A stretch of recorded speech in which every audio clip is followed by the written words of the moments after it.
Part 5 of Araku trip morning view points వచ్చాం కదా. ఇప్పుడైతే మేము 9 o'clock కల్లా, ఇంకా 9 o'clock దాటకుండా రూమ్ అయితే మేము కాల్ చేసి ఇచ్చేయాలన్నమాట. సో తొందరగా ఫ్రెష్ అప్ అయిపోయి మేము అయితే కిందకైతే వెళ్ళిపోయాం వాళ్ళకి రూమ్ కీస్ ఇచ్చేయడానికి. ఇంకా నీట్గా రెడీ అయ్యాక కొన్ని ఫొటోస్ అయితే తీసుకోవాలి కదా, కంపల్సరీ ఫొటోస్ తీసుకొని ఇంకా కింద అయితే మొత్తం టీం మొత్తం గ్యాదర్ అయిపోయి కొంతసేపు మాట్లాడుకుంటున్నాము. ఇంకా టీం మొత్తం వచ్చేసరి ఇంకా అందరం కలిసి స్టార్ట్ అయిపోయాం. ఇప్పుడు మేము ఎక్కడికి వెళ్ళామంటే మీరే గెస్ట్ చేయండి, వద్దులే నేనే చెప్పేస్తా, పోన్లే చూపిస్తా ఆగండి. మేము ఇప్పుడైతే బొటానికల్ గార్డెన్కి వచ్చేసాం. బొటానికల్ గార్డెన్ అంటే అక్కడ గార్డెన్ అంటే తెలిసిపోతుంది మనకి, లోపల గార్డెన్ అంటే ఏ చెట్లు అవి ఉంటే ఇంకేం ఉండవు, ఓన్లీ గార్డెన్ చూపించడం అనుకున్నాం.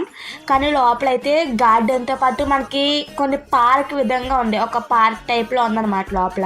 ఇక్కడైతే చుట్టూరు చెట్లు మొక్కలతో చాలా నీట్గా ఉంది. ఇక్కడైతే ఒక రెస్ట్రిక్షన్ కూడా ఉంది, ఇక్కడైతే ఫ్లవర్స్ తంపదని చెప్పి మనకి వాళ్ళు ముందే రెస్ట్రిక్షన్ చెప్పారు.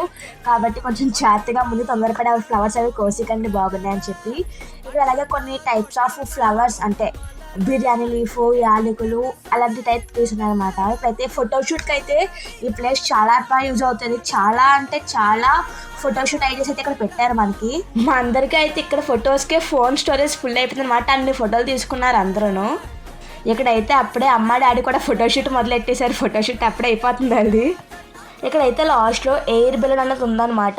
ఇన్నాళ్ళు నేను ఎయిర్ బెలూన్ అంటే చిన్నది అనుకున్నాను, కానీ దగ్గరికి వెళ్ళక తెలిసింది బాబు ఎయిర్ బెలూన్ ఇంత పెద్ద ఉంటుందని. నిజంగా చాలా పెద్ద ఉండి గ్రౌండ్ మొత్తం అది కవర్ చేసింది అనమాట, అంత పెద్దగా ఉంది. దాని దగ్గర మనం చాలా చిన్న మనుషుల కింద ఉంటాం అనమాట, అంత పెద్దగా నా ఫోన్ కూడా సరిపోలేదు, దూరం నుంచి చేయాల్సి వచ్చింది వీడియో. దీని రేట్ అయితే మ్యాక్స్ ఒక్కొక్కరికి 1000 or 2000 చెప్తున్నారు. నెక్స్ట్ ఇక్కడికి వెళ్ళమో తెలియాలంటే వెయిట్ ఫర్ పార్ట్ 6.